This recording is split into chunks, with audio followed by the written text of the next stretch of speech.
राहुल गांधी जी विदेश में जाके इतना बड़ा स्टेटमेंट पास करते हैं, क्या हरकत है ये? आप इससे एक पार्टी को गिरा नहीं रहे हैं, आप पूरे देश की छवि को बिगाड़ रहे हैं, ये आप मान लीजिए। खत्म, bye bye, tata, good bye, गया। लोग पार्टी नहीं देखेंगे कि बीजेपी ने ये किया, पगड़ी नहीं पहने दिया जा रहा, कड़ा नहीं पहने दिया जा रहा। भारत में क्या हो रहा है? भारत का नाम मत बिगाड़िए। इंडियन सब हो रहा है भारत में, नाम मत बिगाड़िए भारत का बस। लेकिन आप देश के बारे में विदेश में जाके मत बोलिए, ये गलत है। आप देश में जो बोल रहे हैं बोलिए, भारतीय जनता और आप बोल भी रहे हैं, उसमें कोई बोलिए, आप बाहर मत बोलिए, देश का नाम मत खराब कीजिए। मेरा क्वेश्चन कांग्रेस से, आप आराम से बोलिए। 2 क्वेश्चन है। पहला, 50+ की एज होने के बाद अपने आप को युवा नेता कहने वाले राहुल गांधी जी, गजब बेइज्जती है। जब मोदी जी पर ऐसी बातें बोलते हैं कि उन्हें रावण बोला जाता है, बुरे वर्ड्स, तो युवा नेता होके क्या वो हमें यही इन्फ्लुएंस कर रहे हैं कि हम अपनी मर्यादा भूल जाएं? दूसरा प्रश्न, कश्मीर पर आप कश्मीर पर दोबारा से चाहते हैं या नहीं चाहते हैं? आप इतना ज्यादा कश्मीर पर टेंशन दे रहे हैं, दिल्ली, वेस्ट बंगाल, क्या ये स्टेट आपको प्यारी नहीं? तो मेरा सवाल कांग्रेस प्रवक्ता से है, वो क्यों हमेशा जाति और धर्म पे ही पॉलिटिक्स करते हैं? वो विदेश में जाकर हमारे देश के खिलाफ झूठी अफवाहें फैलाई जा रही है। हमारे देश में हर धर्म और जाति के लोगों को अपने धर्म अपनाने की पूरी आजादी है, तो वो क्यों हमारी देश की छवि को ऐसे बना रहे हैं? सर, आपसे ये सवाल है कि ना पीएम मोदी जब सीजेआई के यहाँ गणेश चतुर्थी पे गए तो वो बहुत बड़ा मामला बन गया था, लेकिन सेम जब इफ्तार पार्टी में मनमोहन सिंह की इफ्तार पार्टी में सीजेआई केजी बालाकृष्णन देखे गए थे, उस चीज पे आप लोग का कुछ?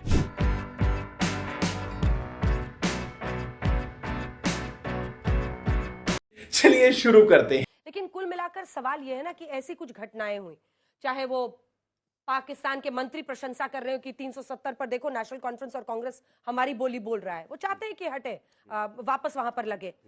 दूसरी तरफ इल्हान ओमर जो जहर उगलती है कश्मीर के मुद्दे पर भारत के खिलाफ, उसका अगर सूची में नाम था तो उससे हटाना ये एक मौका देता है बीजेपी को और उनके सहयोगियों को हमला करने का। देखिए, आपने कहा ना कि हंगामा क्यों है, भारतीय जनता पार्टी का काम ही हंगामा करना, हंगामे का काम है उनका, हंगामे का बात करना और बात का पतंगड़ बनाना, ये भारतीय जनता पार्टी का रह गया है। अब देखिए किसे कैसे जवाब मिले। पीडीपी के साथ सरकार किसने बनाई थी कश्मीर के अंदर में? पीडीपी तो अलगाववादी पार्टी बोलते थे, और फिर जाके 3 साल तक आपने सरकार बनाई, उस समय आपने बोला 370 नहीं हटाएंगे, तो 3 साल तक आपने जब मलाई खा ली, उसके बाद जब सरकार वहां से हट गई तब कह रहे हो नहीं अब 370 हटाना, तभी आप पीडीपी के साथ सरकार नहीं बनानी चाहिए थी। इसके मतलब आपकी नीयत में खोट है, क्योंकि अब सत्ता ज्यादा प्यारी है। आप तो पाकिस्तान की बात करेंगे, बांग्लादेश की करेंगे, मैं तो हिंदुस्तान की बात कर रहा हूं ना भाई। हमारे देश में कोविड आया, कौन लोगों की मौतें हुई? हमारे अपने लोग गए ना उससे। किसकी नाकामी की वजह से? सरकार की नाकामी की वजह से। सिर्फ एक ऑक्सीजन का सिलेंडर आप प्रोवाइड नहीं कर पाए, हमारे लोगों की सांसें फूल गई, लोगों की मौतें होगी, जिम्मेदार कौन? सरकार की जिम्मेदारी नहीं है। आपने नोटबंदी की, लोग लाइन में लग के मर गए, जिम्मेदार कौन? उसके बारे में नहीं बोलेंगे। लॉकडाउन लगाया, लोग यहां पे ट्रेनें खड़ी रही, प्लेन खड़े रहे, बसें खड़ी रहे, लोग पैदल चल के गए, लोगों की मौतें होगी, जिम्मेदार कौन?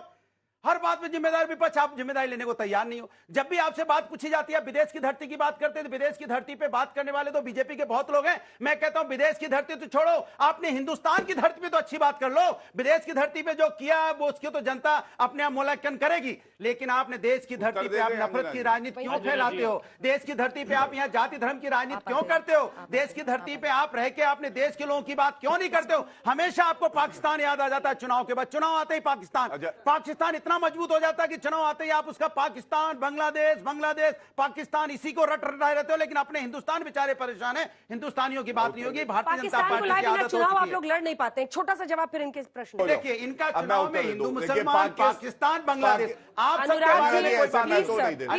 बात 2 मिनट बिना मैं देखिए 25 मिनट चुप रहा। गजब के आदमी है सर। तो साला ये दुख का खत्म नहीं होता बे।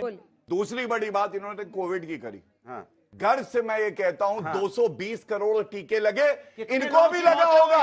आज हम लोग सब लोग सुरक्षित हैं, लेकिन अंजना जी कितने लोगों की मौतें हुई? इन्होंने क्या कहा था? अखिलेश यादव ने कहा बीजेपी का टीका नहीं लगवाऊंगा, और मुलायम सिंह यादव जी ने जाके लगवा लिया। तो ये तो सच्चाई है, इसलिए चुप हो जाइए। मेरा क्वेश्चन कांग्रेस से, आप आराम से बोलिए। 2 क्वेश्चन है। पहला, 50+ की एज होने के बाद अपने आप को युवा नेता कहने वाले राहुल गांधी जी, जब मोदी जी पर ऐसी बातें बोलते हैं कि उन्हें रावण बोला जाता है या बुरे वर्ड्स, तो युवा नेता होके क्या वो हमें यही इन्फ्लुएंस कर रहे हैं कि हम अपनी मर्यादा भूल जाएं? दूसरा प्रश्न, कश्मीर पर आप कश्मीर पर दोबारा से चाहते हैं या नहीं चाहते हैं? आप इतना ज्यादा कश्मीर पर टेंशन दे रहे हैं, दिल्ली, वेस्ट बंगाल, क्या ये स्टेट्स आपको प्यारी नहीं है? वेस्ट बंगाल में इतना सब हो, उस पर भी थोड़ा सा तो आपको टेंशन देना चाहिए ना। ठीक है, जवाब दीजिए।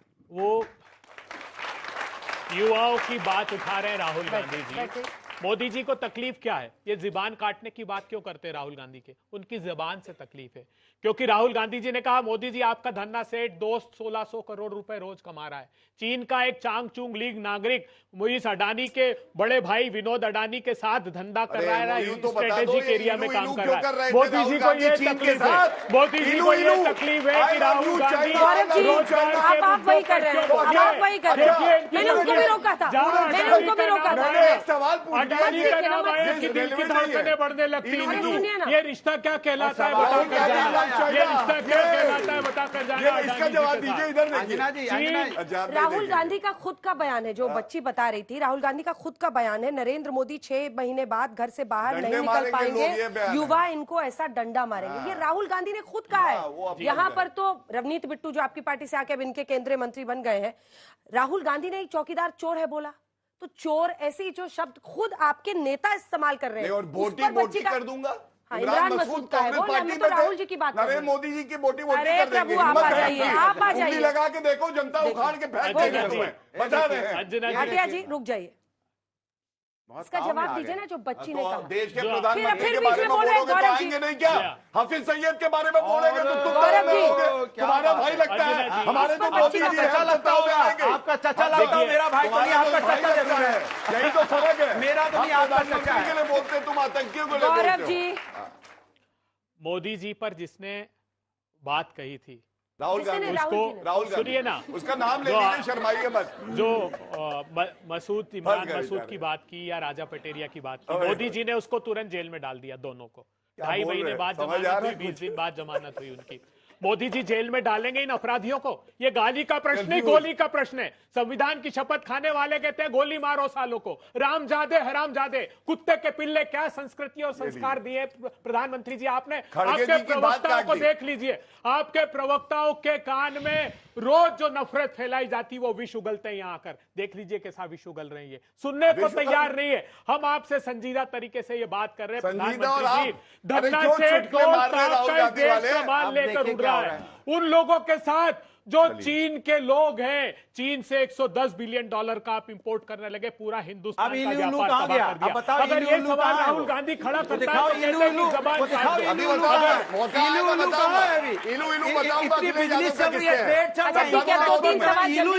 एक साथ जवाब लेंगे, 2-3 सवाल। मेरा सवाल कांग्रेस प्रवक्ता से है। इलू अंदर चला गया। अरे एक सेकंड, इलू बंद हो गया।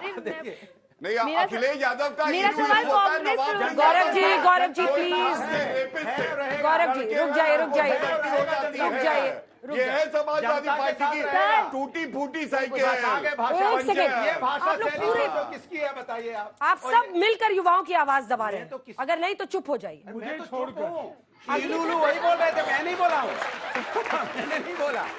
तो मेरा सवाल कांग्रेस प्रवक्ता से है, वो क्यों हमेशा जाति और धर्म पे ही पॉलिटिक्स करते हैं? वो विदेश में जाके हमारे देश के खिलाफ झूठी अफवाहें फैलाई जा रही है। हमारे देश में हर धर्म और जाति के लोगों को अपने धर्म अपनाने की पूरी आजादी है, तो वो क्यों हमारे देश की छवि को ऐसे बना रहे हैं? देश की छवि को खराब किया प्रधानमंत्री जी। ठीक है, छोटे एक बार सबके सवाल हो जाए। वो चीन गए और कहा कि भारत में 2014 के पहले, आपको तो गजब आज शौक चढ़ा बोलने का। 2014 के पहले पैदा होने में शर्म आती थी, इससे बड़ा अपमान हो सकता है। सवाल बीजेपी से है कि जिस तरह आप राहुल गांधी के बयान को अमेरिका वाला जो सिख है उस पर आपत्ति जता रहे हैं, तो जैसा कि लोकसभा चुनाव में प्रचार के दौरान प्रधानमंत्री नरेंद्र मोदी ने खुद कहा कि मंगलसूत्र छीन लेंगे, तो इसका बचाव आप कैसे करेंगे?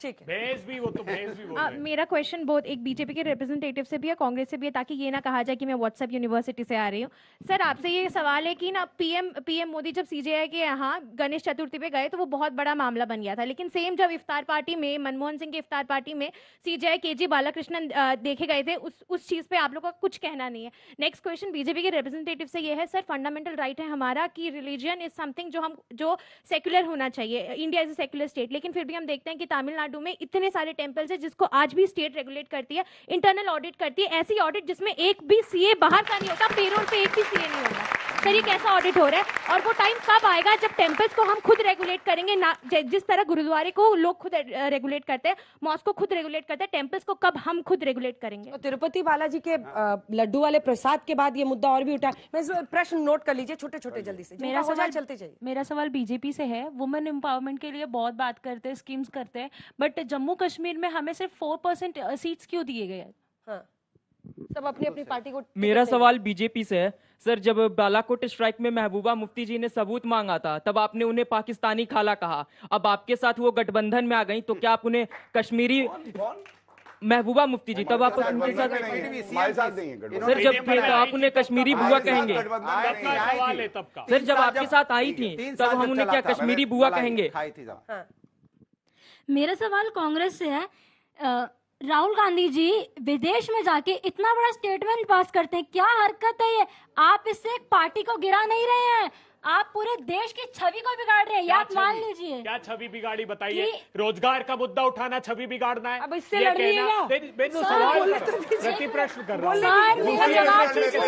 बच्ची की भावना का आदर करते हुए। आप बीजेपी गिराना चाहते हैं, सबका ही सब अपने विपक्ष गिराना चाहते हैं, सच है, मान लीजिए सब चाहते हैं यहाँ पे। बीजेपी गिराना क्या बात है यार, बहुत बढ़िया। सब चाहते हैं यहाँ पे, आप भी जो विपक्ष में सब गिरा रहे हैं, लेकिन आप देश के बारे में विदेश में जाके मत बोलिए, ये गलत है। आप देश में जो बोल रहे हैं बोलिए, भारतीय जनता पार्टी, और आप बोल भी रहे हैं, उसमें कोई वो नहीं है। आप बाहर मत बोलिए, देश का नाम मत खराब कीजिए। बाहर का प्रश्न दिख, लोग पार्टी नहीं देखते, लोग पार्टी नहीं देखेंगे कि बीजेपी ने ये किया, पगड़ी नहीं पहने दिया जा रहा, कड़ा नहीं पहनने दिया जा रहा।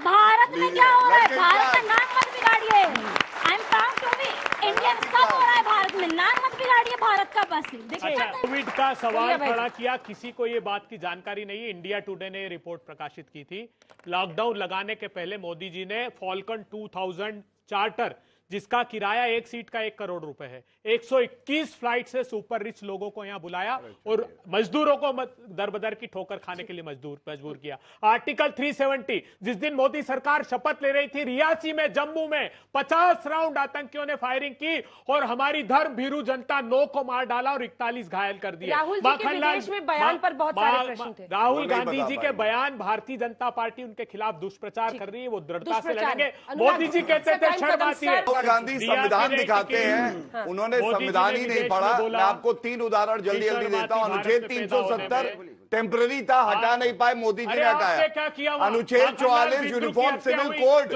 इनको करना था, लागू कर नहीं पाए।